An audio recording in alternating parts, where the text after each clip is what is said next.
You're listening to the new WCEG Network on WCEGTalkRadio.com, or you can watch us on live or on your smart TV, YouTube, LinkedIn, and on WCEG Network, or Facebook or Twitter, WCEG Talk Radio. Good evening. I'm William Bill Edwards, the host of Wisdom Wednesdays. I'm so excited for this next hour to have someone on my show that I know and have been a friend with for some time and have worked with at Fulton County. And on today's show, we have Miss Anna Roach, the Executive Director of the Atlanta Regional Commission. Welcome, Anna. Mayor Edwards, how are you? Thank you so much for inviting me to be a part of this conversation. You've been a trusted community leader for a very long time, and it really is my pleasure to have this opportunity to have a chat with you. Well, first of all, let me just congratulate you on attaining the position as Executive Director of Atlanta Regional Commission. I knew the person that was there before you. Mm-hmm. He was a great person, a great guy. And I'm sure you're going to be just as good. You're going to do just as well as he did. Thank you, sir. I appreciate that. Yeah. Well, let's get started on a few things because you and I go back a while. Mm-hmm. And one thing I want to say that you're a loyal and trusted member of the South Fulton community, and that makes us very, very proud to do that. Talk to us a little bit, Anna, before we get started with some things about your background. Who's Anna Roach? What do we need to know about you? Well, thank you for that question. I always like to start with something I feel like people don't readily know about me, and that's not necessarily on my resume. And that's the fact that I am an immigrant citizen of South Fulton and of the state of Georgia. I was not born in this country. I was born in Jamaica and raised there, and my family migrated to New York. I spent my young adulthood in New York and was educated post-secondary there as well. I attended the State University of New York at Cortland, upstate New York, where it was very cold and quite a culture shock from my Caribbean roots. But and then came back downstate and lived at home while I went to law school at St. John's University. I actually have a friend from college who got his divinity degree and was preaching his first sermon. He was an understudy at the West End Church of Christ. And we came to Atlanta to support that first sermon that he was delivering. And I have to tell you, I got off the plane and immediately fell in love with Atlanta, Metro Atlanta, all of it. And we shortly relocated our family here. Then I had one child, my son, and it's been, no turning back since then. The rest of my career was spent here. That's wonderful. I treasure the time that I've worked with you when I was a commissioner, and you were there. I think you were the assistant city manager during that time, county manager. And we've had time to work with some things and do some things. And I really appreciated you while you were there. Sure. I saw something you posted the other day and it said, true leaders don't create followers, they create more leaders. And I want to talk to you about just a little bit. We got other things to get into, but just want to talk to you about what is the meaning of that? What are you trying to say to people in terms of leadership, especially in cities and in local governments around? Yeah, it's funny because a lot of people like to define themselves as leaders. I think your actions define you as a leader. And one of the principal responsibilities you have in order to meet that qualification of societal's definition of a leader is that you have to develop and create more leaders. And I feel that sense of responsibility even more so as a member of the African American community, and even more so as a woman. I believe, again, that without having accomplished that in your leadership journey, it's hard to call yourself a leader at the end of that. Mm-hmm. Well, I've always said that, one of my sayings, even when I was with you over at Fulton County, is that if you think you're a leader and look behind you, and no one's following you, you're just taking a brisk walk. You probably remember hear me say that many times. Yes, I have heard that. But I saw that, and I was gonna steal it. I was gonna screenshot it and send it out and make it mine. But I saw that and I said, I'm gonna hold this for the show because she needs to talk about leadership. Because if there's not good, strong leadership, you probably couldn't achieve some of the things that you achieved at ARC. And so I'm just glad that you're involved with that leadership. But we're going to speak in Friday. We're going to be with the chamber, South Fulton leadership class, to talk about leadership in itself and talk about the new city, how it was formed. But we need to continue to do things like that. That's one reason why this show's here, Anna, is that to put out, I guarantee you pull the average man off the street, you couldn't tell you what ARC was. All right? So to lead into that, let's pull the average man off the street. And what is ARC? What does it do? What does it mean to us? Oh, goodness. The Atlanta Regional Commission is a incredibly complex organization, and we have become complex somewhat as a victim of our own success. So ARC stands for the Atlanta Regional Commission, and our principal responsibility is to serve as the metropolitan planning organization for the Metro Atlanta region. It is a designation that is provided by the federal government. And in that capacity, we cover a 20-county area. And all of our transportation funds that flow from the state, as well as the federal government that comes into the Atlanta region and gets invested in the Atlanta region, comes through ARC. Our transportation improvement plan allocates those funds, and it's to the tune of $172 billion over the life of our regional transportation plan. So significant responsibility in the area of transportation. But over the years, because of, I think everybody's view that some of these social issues that we're facing needs to be addressed from a regional lens, we have inherited other responsibilities. As an example, we also serve as the area agency on aging for a jurisdictional footprint in Metro Atlanta. Mr. Mayor, you're familiar with our role as the Urban Area Security Initiative grant recipient from Homeland Security. That is a 5-county area. And so depending on what role we're representing, at any given time, our jurisdictional footprint changes. And so as a regional commission, we represent a 12 jurisdiction area, 11 counties in the city of Atlanta. As the Metropolitan Planning Organization, we're a 20-county area for transportation planning purposes. For workforce development, we represent a 7-county workforce board jurisdiction. And then again, for urban area security, we're a 5-county Metro Atlanta jurisdiction. There's one other area that we represent, the Metropolitan North Georgia Water Planning District. It is a separate legal entity, but ARC provides all the staff and expertise to that board. And that's a 15-county metropolitan area. So plenty of responsibilities, but basically just honing in this notion that when we talk about and think about things like transportation, workforce, that those challenges of society are best addressed and dealt with a regional model, not a smaller jurisdictional footprint.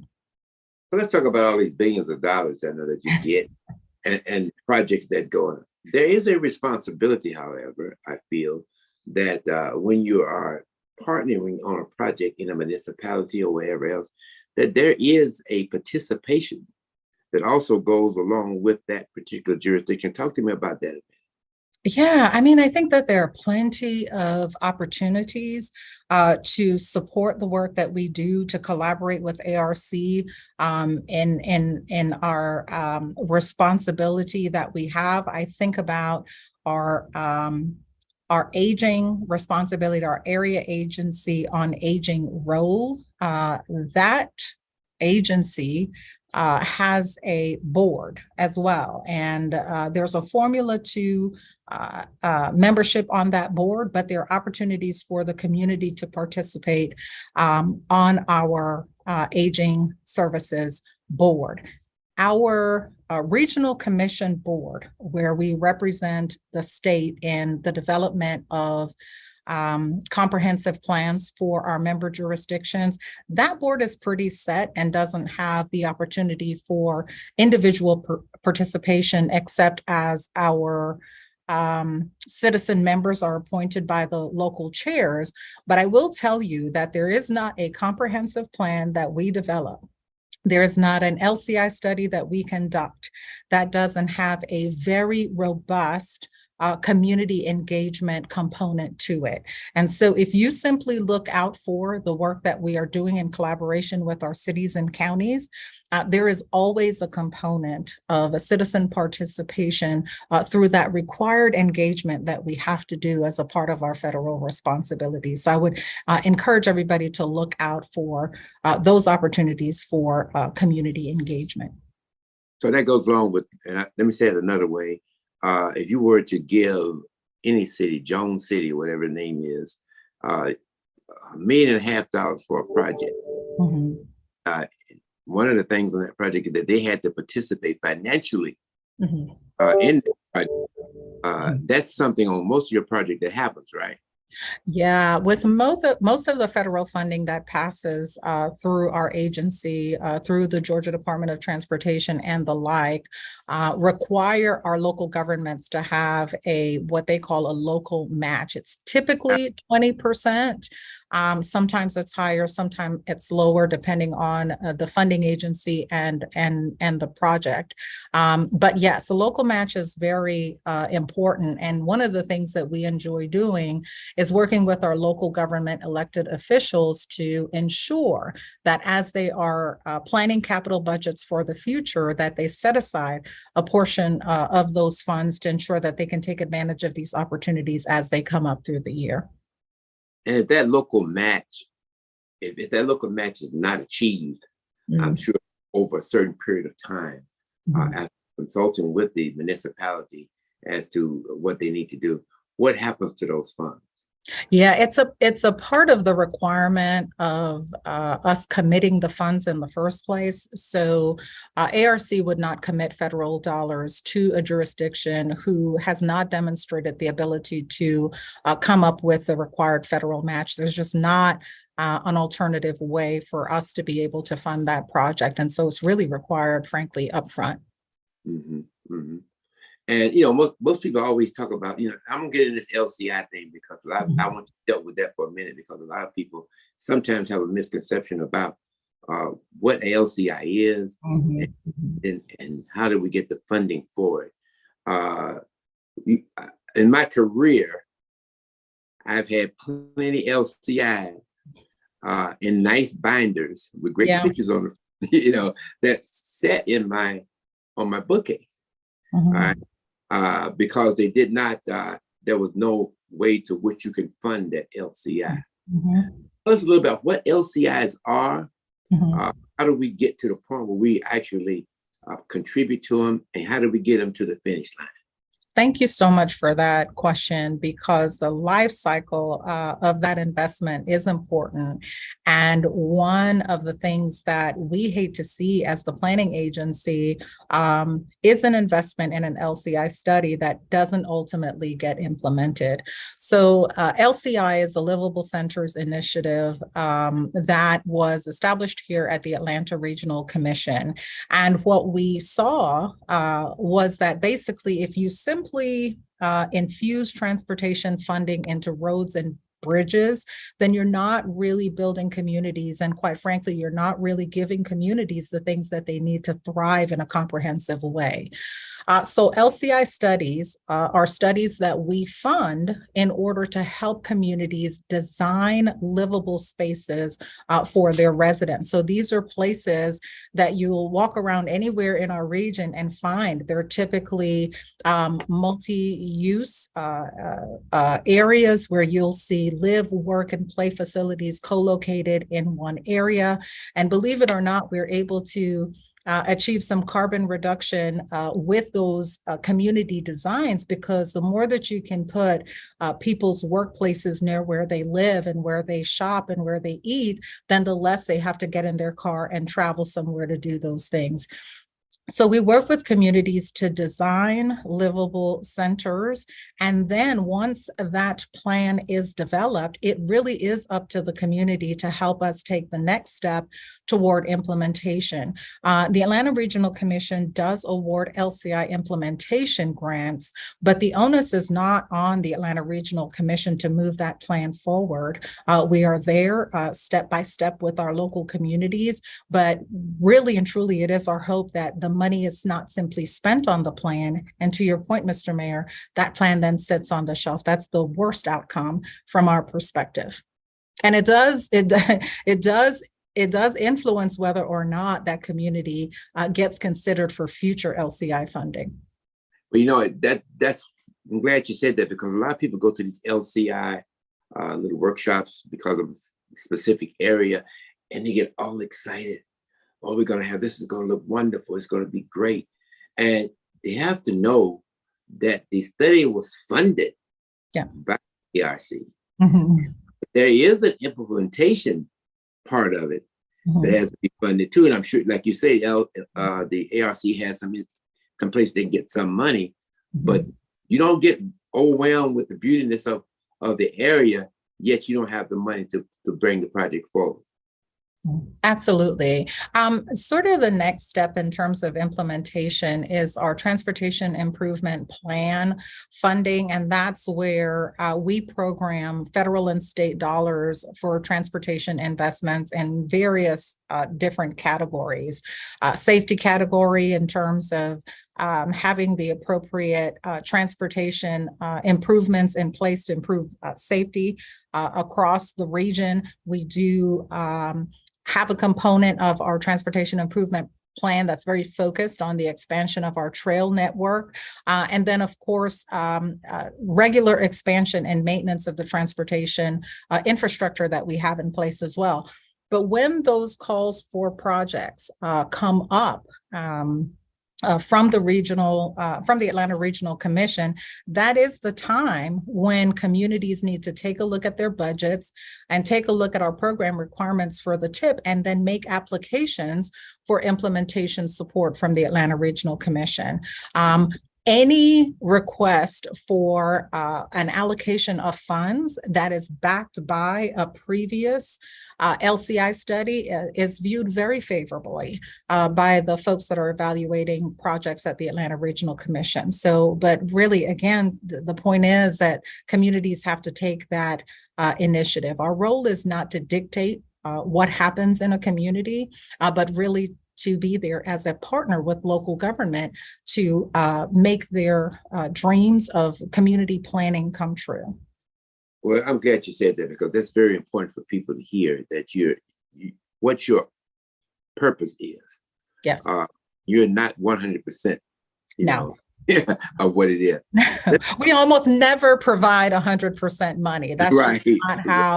That's just not how we're designed. And honestly, it's always more beneficial when the community has skin in the game. We tend to see that the execution levels increase when some of the local funds are at risk. And so that component is really the sweet sauce of the overall model. Yeah, I got some things specifically I want to ask you about today, but before I get that, I want to expand a little bit. Yeah. And I want to expand this a little bit to this concept called DRI. Development of Regional Impact. And how does that help neighborhood or help governments to sustain things like a comfortable environment, especially when it comes to traffic concerns? Talk to us a little bit about the DRI and what it's designed for. Sure. DRIs are developments of regional impact. And there is an art and a science to that entire process. It is really designed for developers to have accountability to communities at various different levels. So your local development standards are one level of accountability.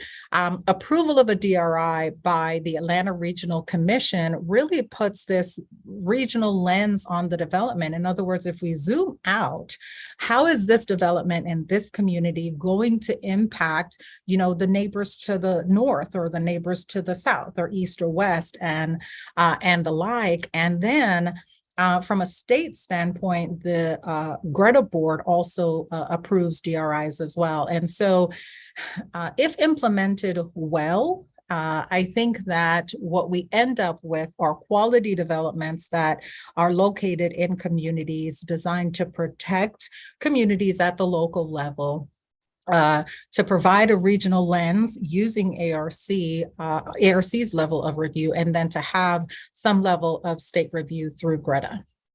Well, in terms of zoning, is it for a person who's looking for a DRI, would he have to have, with that particular project, have to have a DRI approved before moving forward with their zoning? Yeah, that's absolutely correct. And one thing I will say is that ARC's ability to impact whether or not a development moves forward, that has been adjusted over the years. I think the Atlanta Regional Commission used to have a lot more say in terms of a recommendation of whether or not a project moves forward or not. I think at this point, we still have a voice and it is considered, but it's much more difficult for us to say from a regional standpoint, this has an impact that really requires us to halt construction or moving forward with the development. But still, I think the process is nevertheless important and relevant because you have those three levels of review, and it keeps developers honest to a certain degree. I've always wondered, as we do things like DRIs, is there an opportunity, like other opportunities for zoning and things of that nature, for citizen participation in the DRI process? Now, zoning happens at the local level. So I really do want to draw that distinction. And that is the level where you have much more control over what happens in terms of a development in your own community. And that is where you have a lot more citizen involvement than the ARC DRI review process. I think that between the local oversight and the ARC oversight, the place where citizens can get involved and where the local government can control the zoning, I think that rests with that local government part of the process and not with the Atlanta Regional Commission's review process of the DRI. Well, good.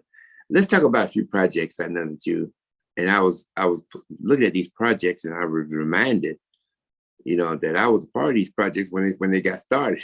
Yeah. which yeah. Before we get into them, talk to my audience a little bit about, once we get things going, it doesn't happen overnight. No, not at all. I mean, some of these projects I was involved with as a mayor, as a commissioner, who was now coming to fruition today. And the Butner Road. Roundabout. The Butner Road roundabout. Yeah, all those things. So I think people misunderstand that once you have a project and we have the money, it's not going to start and end in 30 days. Sometimes it takes years. Would you agree? No, and that's such a fair point, especially for your listening audience. Just think about, before I even get into sort of engineering and environmental, which through their oversight processes can themselves be a beer in terms of the time that engineering and environmentals can take. But think about even before that, land acquisition.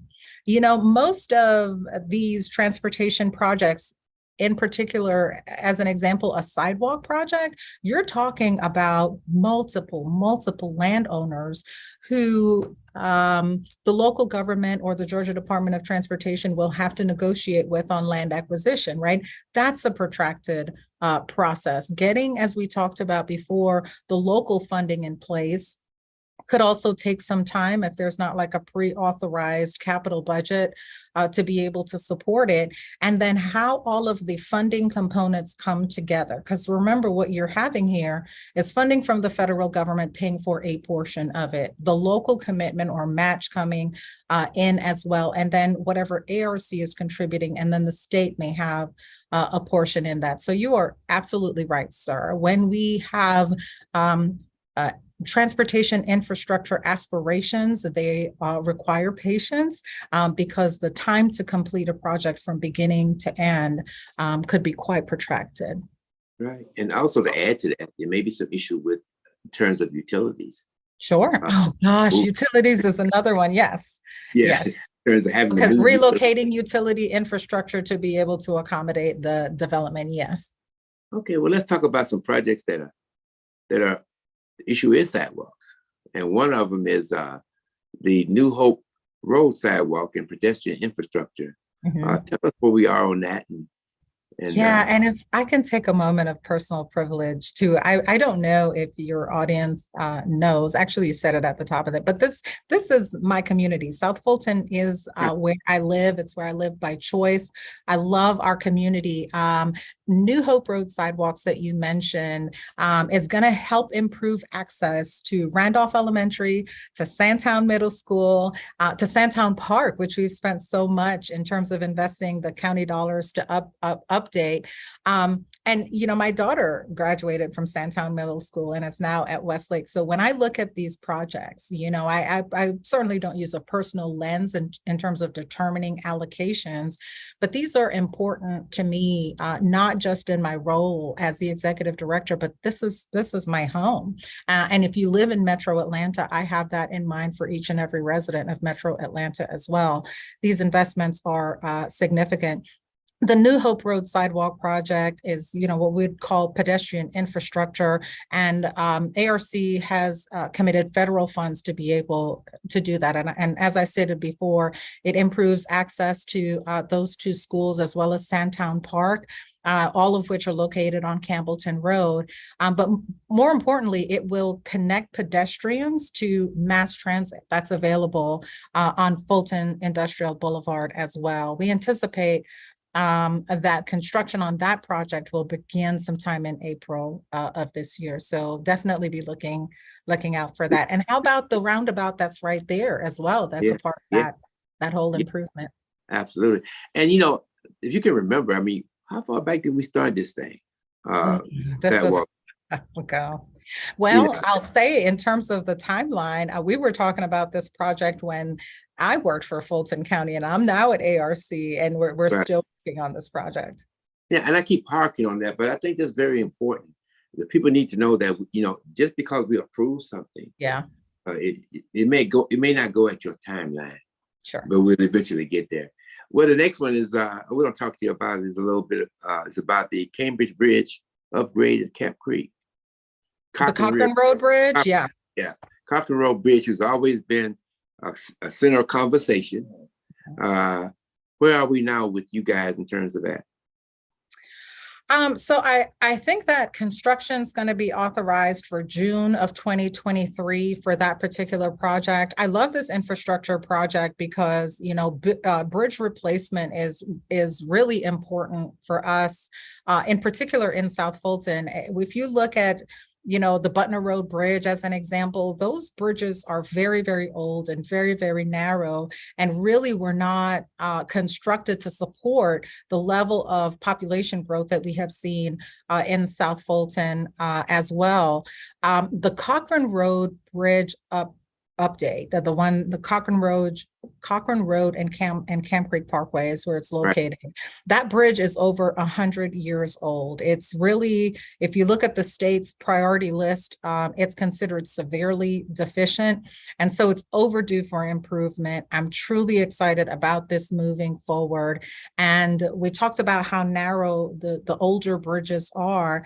This one, the renovation of this bridge will include sidewalks as well. So you'll see much more room for passability there, as well as sidewalks to increase pedestrian utilization of the bridge as well. It was improved. It was added, to your timing point, it was added to ARC's TIP, or Transportation Improvement Program, in 2015 with an initial grant of $250,000, but subsequently our grants have increased. We're now at an investment level of $2.5 million on that bridge. And again, construction should begin in June of this year.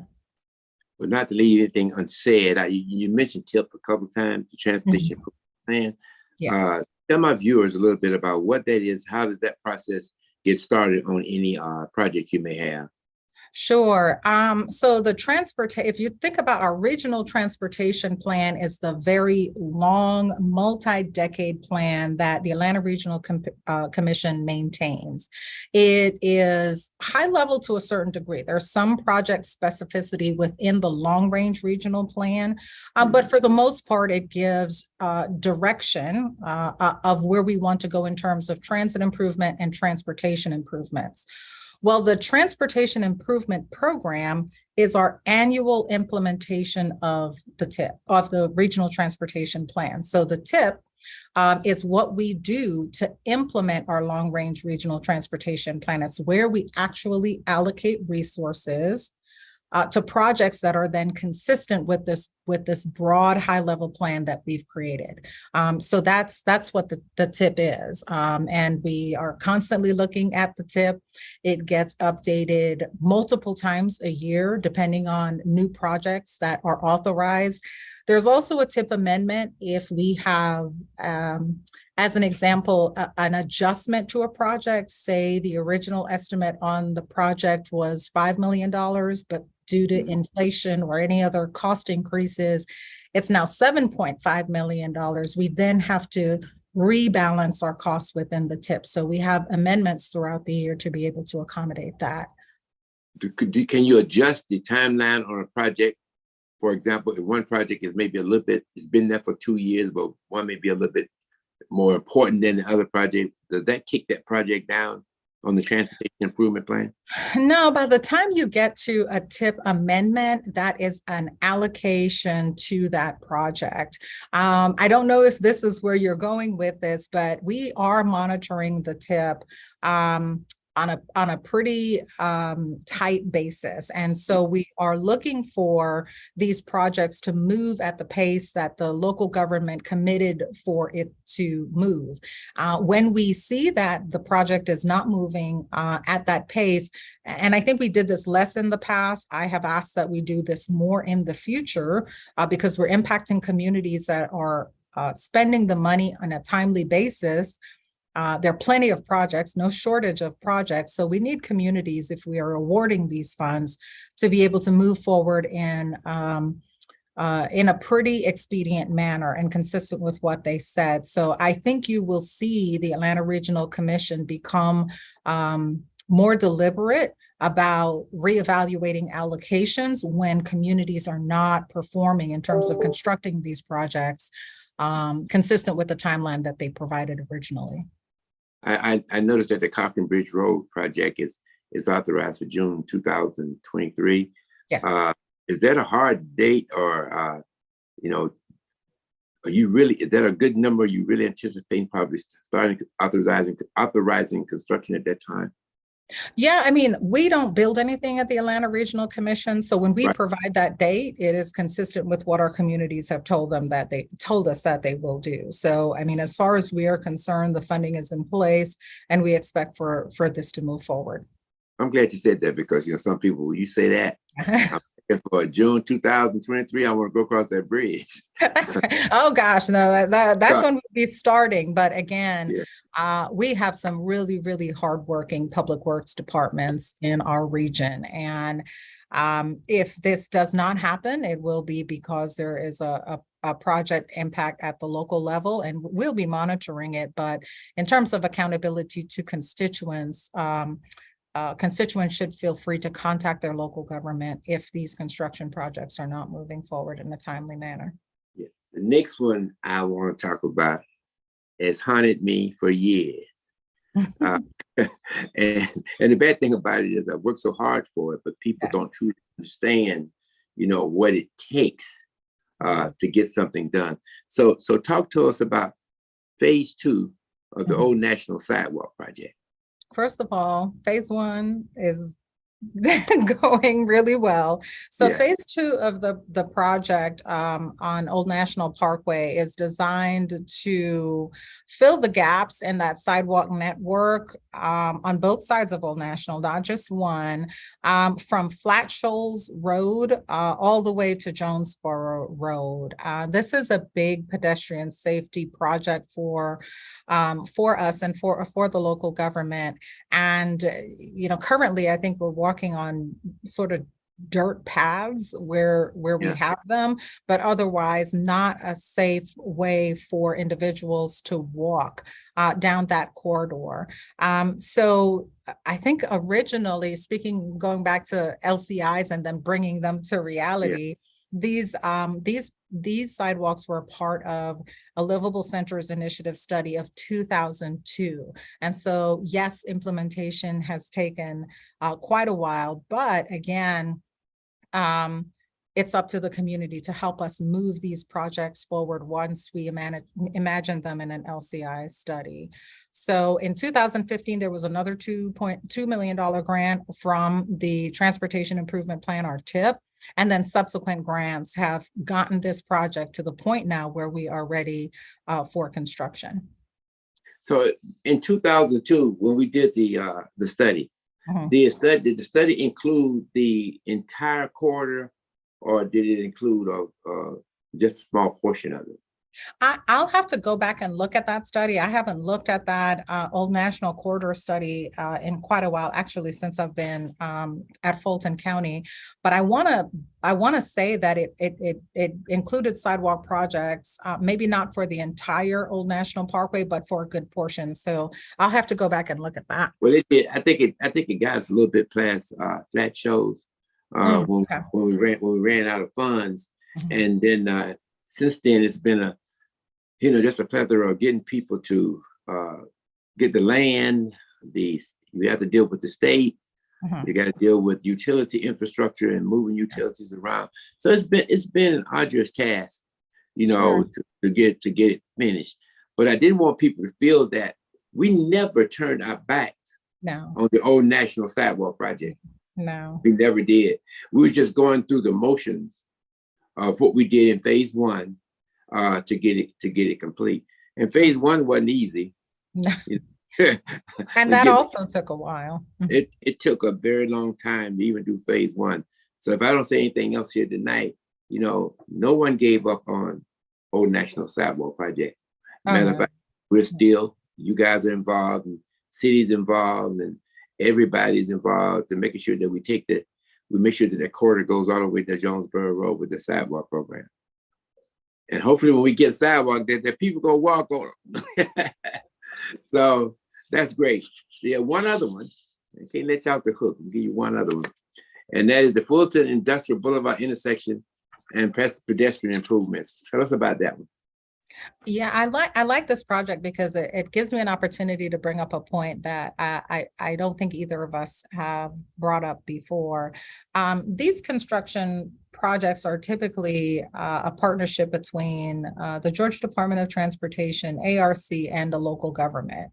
But sometimes we have these very important entities called CIDs that are very helpful in terms of transportation improvements, quality of life improvements in certain business districts. And for the Fulton Industrial intersection improvement. This was a huge partnership with the Fulton Industrial Boulevard CID, led by Gil Prada, who's been an incredible partner over the last decade of my public service in Fulton County and Metro Atlanta. This is not just a sidewalk project. Let me just start with that. It includes gateway signage construction. It includes beautiful landscaping along Fulton Industrial Boulevard. And it also includes sidewalks, which is very important because if you've driven down Fulton Industrial Boulevard, it is a huge employment center, not just for the city of South Fulton, but for much of the Southeast. What I will say is that you have employees that are coming to that employment center from many parts of our region, and there is public transportation there, but in order for them to get from those industrial facilities to those bus stops, it's a lot of walking along Fulton Industrial Boulevard. So for ARC, the safety priority in this investment was key and number one to us. And this project was added to the TIP in 2019, and the funding level was $2.8 million at that time. And we've gotten that project because of its priority around safety, scheduled for construction authorization in 2024, hopefully the early part of that year. Okay. You know, my hat's off to the CID. Yes. You know, they've done an outstanding job on Fulton Industrial Boulevard. Yes. And I remember as a young commissioner, and I was a young commissioner one time, but I remember having to work with them to set up the CID. And there was one citizen who was very instrumental in that. Her name was Sandra Hardy. And Sandra Hardy worked very, very hard along with Arthur Ferdinand to really get, because you just can't walk up in the morning and say, I want a CID. Yeah. It's a lot of planning and stuff that goes along with it. So I just want to call the name of Sandra Hardy and Arthur Ferdinand, who really, really helped us to establish that on Fulton Industrial Boulevard. And today it is working very, very well. So I mean, I can't say enough about that. I think the partnership with the CID has been incredible, and leadership really does matter. Hats off to Gil Prada, who's approached the development of Fulton Industrial Boulevard as if it were his home. So yeah, Sandra Hardy, to all the Sandra Hardys out there and the Gil Pradas, Gil Prada, you got to give him his credit too, because they've done a lot. I mean, you don't hear much about bad things happening on Fulton Industrial Boulevard that we used to have. No. And so it's sparking some economic growth. Yeah. So there are some things that we do in a local government that we try to figure out where our growth is going to be. And I'm sure you're familiar with the term node. Yes. All right. And my thing, a node identifies what you're going to have in the area, okay? But we have to, we have to prepare the area or the node for what's coming.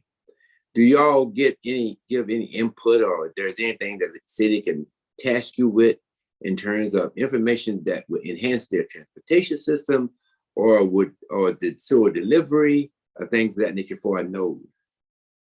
Yeah, I mean, I think the first place where we collaborate with local governments when they have an idea for a particular area in their community is connected to our role as a regional commission. And I talked to you about all the different hats we wear, but one of our principal roles, as outlined within the state law, is that we support communities in the development of comprehensive plans. Why is that important? Because I talked about that long-range regional transportation plan that we're responsible for maintaining for the federal government. Well, what the baseline for that long-range plan are the comprehensive plans that we help communities to develop. And if there is a desire on the part of a community to establish a node, it could be a part of that comprehensive plan development process. The other way ARC can help is that we can support, if it's eligible, an LCI grant to study that node or that livable center. And then ultimately, through the process we previously discussed, there's implementation funding available. But quite frankly, it is partnering with the Public Works Department of that local government, partnering with the Economic Development Department of that local government, and then looking at the overall regional impact of that development. And that's, I think, where the places where we could be most helpful. And I think you're right. And I think I was alluring to the overall regional impact. If we don't prepare anything, it's like building a house. It's the foundation. You've got to have the foundation there to support all the other things as they come. And so I get concerned sometimes because, most of our roads in South Fulton, particularly, that's where I live too, is our two-lane highways. And some of those two-lane highways are dictated by the state. Yes. So I think that regionally, I'm speaking regionally, that entities like that must come together and have this conversation about, I want to put a node here, and then the developer has some responsibility too, because the developer comes in, his responsibility to offsite infrastructure is very important. And so that's what I mean. So we're getting those things together. I don't know if you all get the plans from cities that says, hey, Union City is going to put a node right here. College Park is going to put a node right there. I don't know if you all get that information. Or we're typically most communities invite ARC to the table at those points. We have research and analytics resources within ARC that most of our local governments need and use and rely heavily on in the development of those economic development nodes. And so we're typically in those conversations fairly early on. And what I will say about their local roads that, obviously no one else controls except that locality. But in my experience, in my short time in this role, I've worked very, very closely with the Georgia Department of Transportation Commissioner Russell McMurray. And I have to tell you, based on my experience and my conversations with him, he is a more than willing partner to help communities reach their goals, or at least the transportation component of it. And so this is the time of a lifetime, is what I've been saying since I started in this role. The leadership that is in place right now is sort of perfect for communities to build the future of their dreams and have the right people in place to help them implement it. Right. Well, I got a friend of yours here by the name of Dolores Basket. Oh, hi, Miss Dolores. How are you? And she's got a question for you. Sure. I have a question that is coming from the community. Can you speak to the existence and or age of any tips for South Fulton Parkway, Highway 92, and Highway 29? Oh my goodness. I wish I knew I was going to get that question because I would have brought my tip information. We just awarded a tip solicitation the fall of 2022. And so all of those records and documents are a part of our board packet on the ARC website. But I can't answer that question specifically for you. Mr. Mayor, if you'd like me to provide that information to you and yes, you distribute it, I can. You provide it to me, and I'll make sure it gets out and gets. Yeah, could you tell me the three areas again? It's Highway 92, Highway 29, and South Fulton. Okay, I will do that. I'll get that to you, and you can share it with them. Thank you. Well, one thing I need to express before you go, that Anna is our person in our city in South Fulton, but her job is a little bit wider. Yes. South Fulton. So I wouldn't want you guys who are looking in to hold on your next week said, well, Anna told me, but it didn't happen. Well, she got a bigger job in South Fulton, and we're proud of her for being there and representing us very well. And thank you for saying that, Mr. Mayor. And just as a reminder to your audience, ARC does not build anything. We have 225 or so employees, and we plan and we invest, but we don't construct. And so we're partners to local governments. And if something is not happening the way that we anticipated, there are all sorts of good reasons. But we talk about accountability that would rest with the local government. And we can provide updates. They can provide updates on where we are with projects and why they've been delayed. Well, I'm glad we're having this show because, people throw names around, acronyms, well, the ARC or the TIP program. And a lot of people really don't know what that all means. And I'm so glad to have you here today. As I've tried to explain to people several times, especially on projects, they're not done overnight, but they're in the process. But some people believe it and some don't. But have you here to talk about, the regional impact that you're having on what we do locally. I mean, it's a lot. It means a lot to us. Yes. So we appreciate you. And send me the information on that question, Anna, and I will post it so that person can get feedback from us. Absolutely, sir. Well, thank you so much for having me. I'm delighted to be here. I appreciate it. Thank you so much, my friend. And we're going to be following you. We expect big things out of you. You're South Fulton resident, so we expect it not just on us, but all over the region. We expect you to do real good things. I'm glad that in my time in politics, that I had the opportunity to work with you, for several years while you were tinkering around Fulton County government. I wasn't the best person to work with, I have. Wonderful. Well, thank you so much, sir. And thank you, Dolores. It was good to chat with you so much. Yeah. Well, thank you so much. And we need to get back again. I would love to, as we go down the road, Anna, maybe another 6 months or so. And then we can find out specifically about things that like this young lady asked us. And I can ask you, what would you like to hear from the ARC director in the next 3, 4, 5 months? And we can do it again and keep on educating. An educated community is the best community that you can have. And so I try every day to make sure that you educate. I'd be delighted. Go on home to them babies and that dog. Yeah. Thank you, sir. Have a good evening. Thank you so much. This has been a great conversation. I'm glad that Anna was able to be with us today. Ladies and gentlemen, sometimes you have to put the spotlight on where it is. It's easy to throw a term around or say things about talking over people's head because they don't know what the acronym means. And there's people in the community that don't want to feel threatened because they don't know what something is. They don't know what a DRI is. They don't know what LCI is. They don't want to know what a TIP program is. And they just don't, so they sit down and say nothing.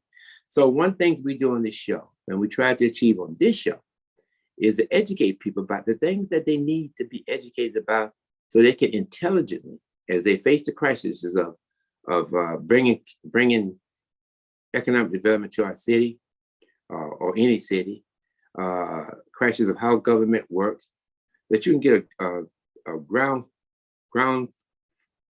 foot on what the issues are, what is meant by certain terms, and be able to intelligently and feel good about asking the questions or giving the advice. That's the other part of it. You may learn so much that you may have to give advice or make a correction with somebody as you have your conversation. So we're just glad to have them here. We're going to continue to do what we're doing on Wednesday here on WCEG. And I would like to say that we're the Worldwide Community Empowerment Group, where we speak life into the community. Like us on Facebook, follow us on Twitter, and on Instagram at WCEG Talk Radio and WCEG Network. The topics and opinions are those of the show hosts and guests and not WCEG Network. Thank you for your continued support. And remember, as I always say, in all that you get, please get an understanding. Good night.